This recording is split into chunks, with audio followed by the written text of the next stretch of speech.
नमस्कार। आप देख रहे हैं अपना चहेता साहित्य टीवी और मैं दादी सरला मेहता इंदौर से लेकर आई हूँ पर्यावरण को पोषित करती, प्राकृतिक साधनों को बचाती एक प्रेरक कहानी। शीर्षक है ठोकर से ही ठाकुर बनते हैं। ठोकर लगने पर ही ठाकुर बनते हैं, उच्च पद पाते हैं। तो हम बात कर रहे हैं यहाँ धरती के सारे प्राकृतिक साधनों की, प्राकृतिक तत्वों की। उनमें कितनी खलबली मची हुई है, परेशान है सारे के सारे तत्व।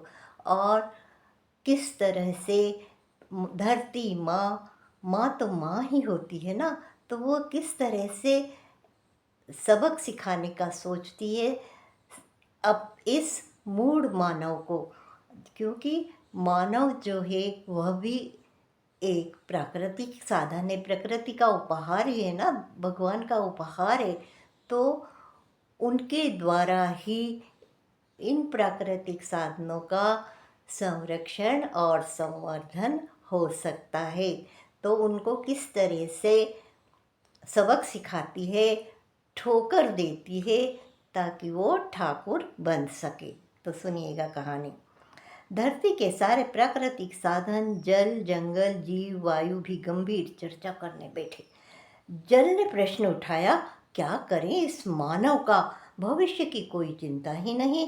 अरे संवर्धन की बात छोड़ो, नए जल साधन मत खोजो, पर जो भी नदियाँ जल देती, कलकलाती नदियाँ हैं, झरने हैं, उनका संरक्षण भी नहीं कर सकते।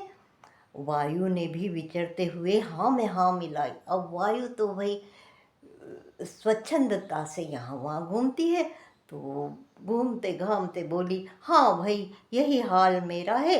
इस मशीनीकरण ने मुझे मात्र धुआं बनाकर रख दिया है। कहाँ तो कहते थे शीतल बंद पवन बह रही है, सुगंधित पवन बह रही है, और आज मेरा क्या हाल हो गया है। भाई जंगल कैसे पीछे पीछे रहता। तो वो बोला, दोस्तों इस मूढ़ मानव ने कोरोना से भी सबक नहीं लिया, और सारा संसार, क्योंकि जंगल नहीं तो बरखा रानी टिप टिप रानी भी नहीं बरसेगी। तो सारा संसार या तो सूखा भोग रहा है या भीषण बाढ़ का प्रकोप। मेरा विस्तार करने के बजाय लगे हैं मुझे अंधाधुंध काटने, अपने नए नए कारोबार बढ़ाने, धंधे करने और पैसा कमाने में। सारे जीव जंतु भी, जो धरती पर रहने वाले पशु पक्षी, वो सारे जीव जंतु वो भी हाहाकार करने लगे। उनका तो भाई ठौर ठिकाना ही उजड़ने लगा, और बिना जल और जंगल के वो भूखे प्यासे तड़पने लगे बेचारे। अब अश्रु बहाती, चिंता में डूबी माँ धरा, धरती माता को समझ नहीं पा रही है कि कैसे सबको आश्वस्त करे, दिलासा भी दे तो किस आधार पर दे।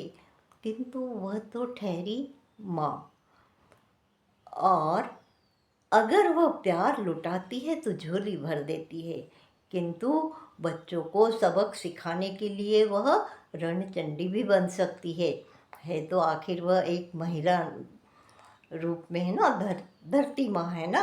और माँ धरती ने अपने दिल पर पत्थर रखकर घोषणा कर दी, तुम सभी मेरे बच्चे हो।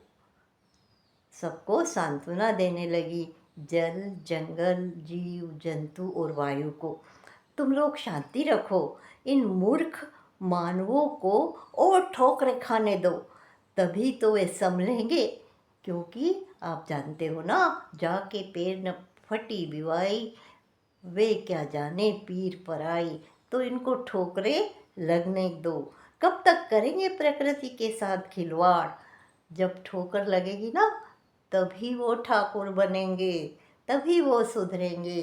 तो धरती माँ ने कितना अच्छा उपाय निकाला ना अपने बच्चों, इस मूढ़ मानव को सिखाने के लिए।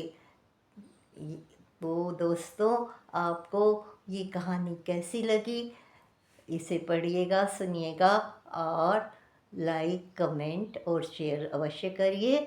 और हाँ, यदि आपने हमारा चैनल साहित्य टीवी अभी तक सब्सक्राइब नहीं किया है तो अभी ही सब्सक्राइब करिएगा। अब फिर मिलती हूँ मैं अगले शुक्रवार को, तब तक के लिए खुश रहिए।